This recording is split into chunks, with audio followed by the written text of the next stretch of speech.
Bonjour à tous et bienvenue dans un nouvel épisode de Parlons français. Je suis Catherine, votre hôte. Aujourd'hui, nous abordons un sujet qui touche beaucoup d'apprenants du français. Ces erreurs qui nous empêchent d'atteindre la fluidité tant désirée. J'ai la chance d'accueillir Antoine, professeur de français langue étrangère depuis plus de 15 ans et auteur du livre Parler français sans blocage. Bonjour Antoine, merci d'être avec nous aujourd'hui. Bonjour Catherine, c'est un plaisir d'être ici.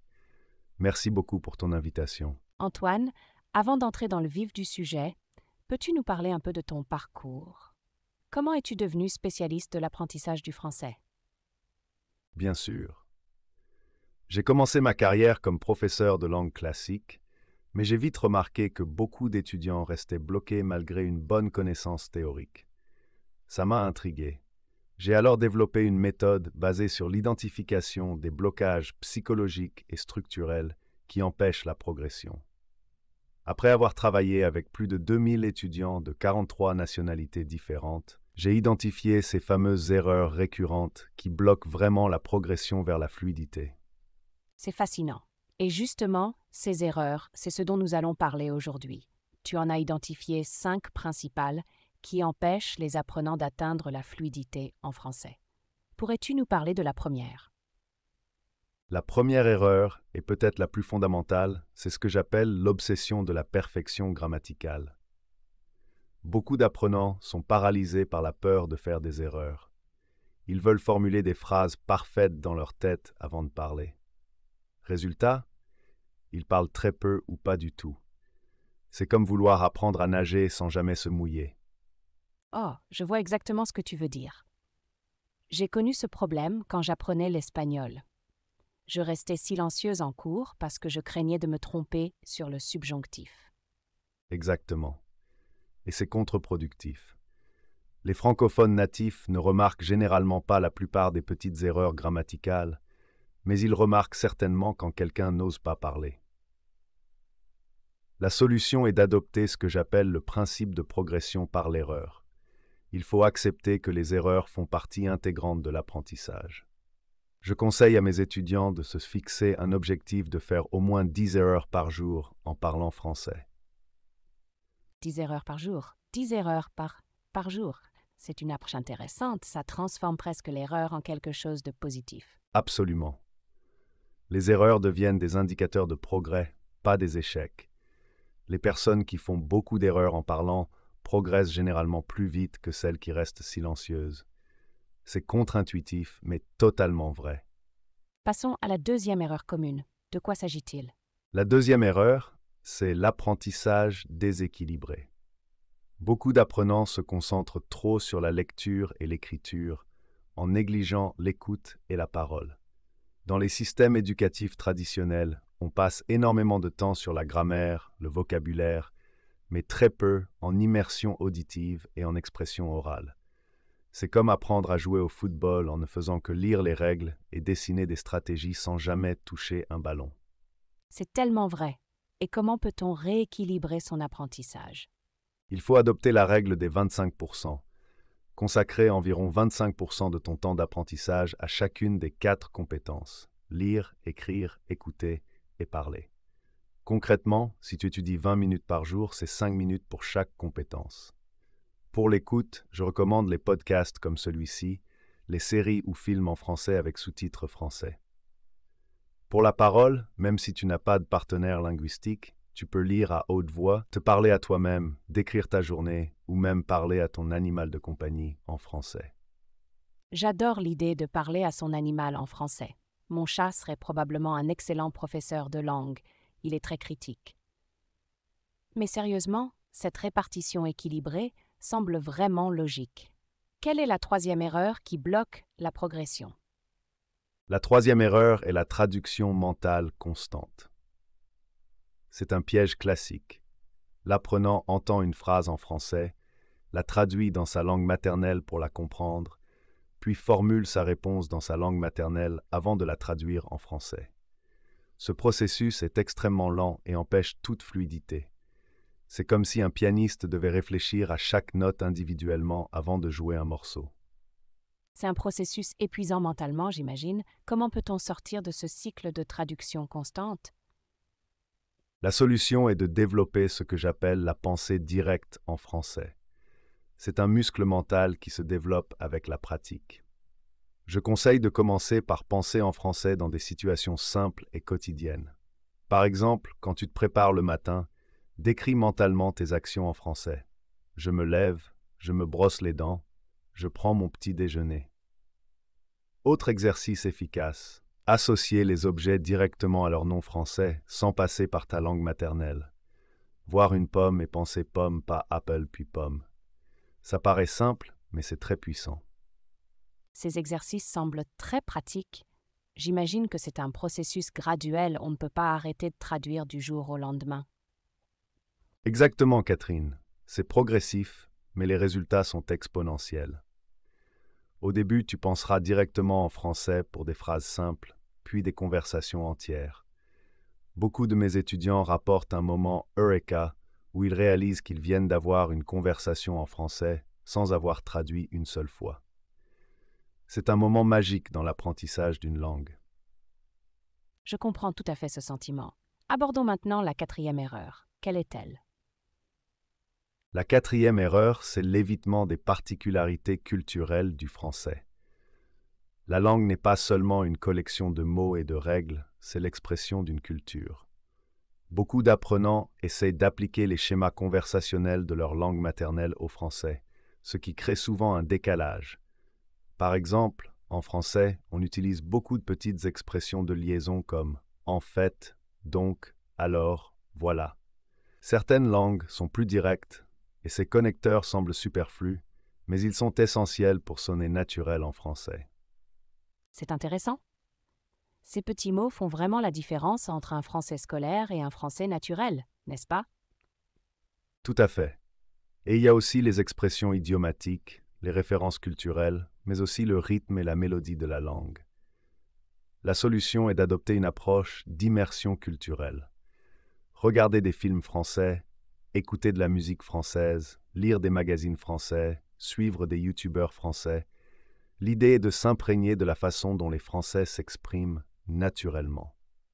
J'encourage mes étudiants à collectionner les petites expressions qu'ils entendent régulièrement et à les intégrer consciemment dans leur discours. Ça me rappelle quand j'ai passé quelques mois en Espagne et que j'ai commencé à utiliser pues, vale et venga comme les locaux.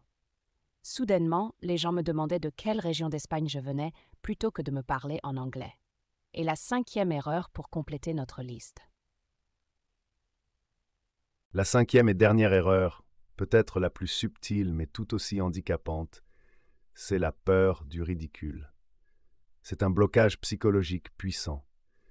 Beaucoup d'apprenants, particulièrement les adultes, ont une image d'eux-mêmes comme des personnes articulées, intelligentes et respectables dans leur langue maternelle. En français, ils se retrouvent soudain limités, maladroits, parfois perçus comme ayant un vocabulaire d'enfant. Cette dissonance crée une anxiété qui peut bloquer complètement l'expression. Oh, je comprends parfaitement ce sentiment. On a l'impression de ne pas pouvoir exprimer sa vraie personnalité, son intelligence. Comment surmonter cette peur? La solution est ce que j'appelle adopter son personnage français. Je conseille à mes étudiants de considérer leur moi français comme un personnage en développement, avec sa propre personnalité, peut-être un peu différente de leur identité principale. Ce personnage a le droit d'être imparfait, de faire des erreurs, d'avoir un accent, c'est libérateur. Beaucoup de mes étudiants disent qu'ils se sentent même plus libres en français qu'en leur langue maternelle, car leur personnage français n'a pas les mêmes inhibitions sociales. J'encourage aussi à célébrer chaque petit succès. Ta première blague en français qui fait rire, ta première discussion politique, ton premier rêve en français. J'adore cette idée de personnage français. C'est comme si on se donnait la permission d'être imparfait en se dissociant légèrement. Très ingénieux. Antoine, ces 5 erreurs et leurs solutions sont vraiment éclairantes.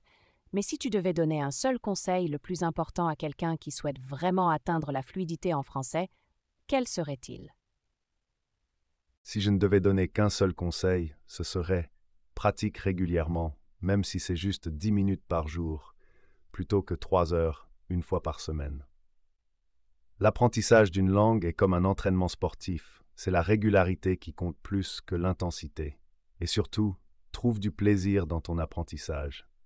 Si tu aimes la cuisine, regarde des vidéos de cuisine en français. Si tu es passionné de football, suis l'actualité du football en français. La motivation durable vient toujours du plaisir. Un conseil précieux qui s'applique finalement à tout apprentissage. Antoine, merci infiniment pour tous ces conseils précieux. Je suis sûre que nos auditeurs, où qu'ils soient dans leur parcours d'apprentissage du français, auront beaucoup appris aujourd'hui. Merci à toi, Catherine, et à tous les apprenants qui nous écoutent. Souvenez-vous que chaque erreur vous rapproche de la fluidité. Le français est une langue magnifique qui mérite qu'on persévère, et je vous promets que le jour où vous commencerez à rêver en français, vous ne regretterez pas vos efforts. Sur ces paroles encourageantes, nous terminons cet épisode. N'oubliez pas de vous abonner à notre podcast pour ne manquer aucun de nos prochains épisodes. Si vous avez des questions pour Antoine ou des suggestions de thèmes à aborder, laissez-nous un commentaire. À très bientôt pour un nouvel épisode de Parlons français. Écoute la deuxième partie de Podcast français. Tu travailles dur pour apprendre le français, mais tu te rends compte que tu ne le parles toujours pas couramment ? Oh, ça c'est frustrant, hein. Après tout l'effort, tu te demandes pourquoi ça bloque encore. Alors, peut-être que sans le savoir, tu fais certaines erreurs classiques qui t'empêchent de progresser. Et, which is important, ces erreurs, elles peuvent être corrigées. Oui, et c'est exactement ce dont on va parler aujourd'hui. On va voir 5 erreurs courantes qui bloquent beaucoup de gens. Et surtout, on va partager des solutions concrètes, des astuces pratiques pour te permettre d'avancer vraiment. Ah, ça promet d'être intéressant. Allons-y. Commençons par la première erreur qu'on voit souvent. Tu sais, on entend souvent des apprenants dire qu'ils doivent d'abord connaître toute la grammaire pour parler correctement. Mais en réalité, Ça ne marche pas, hein.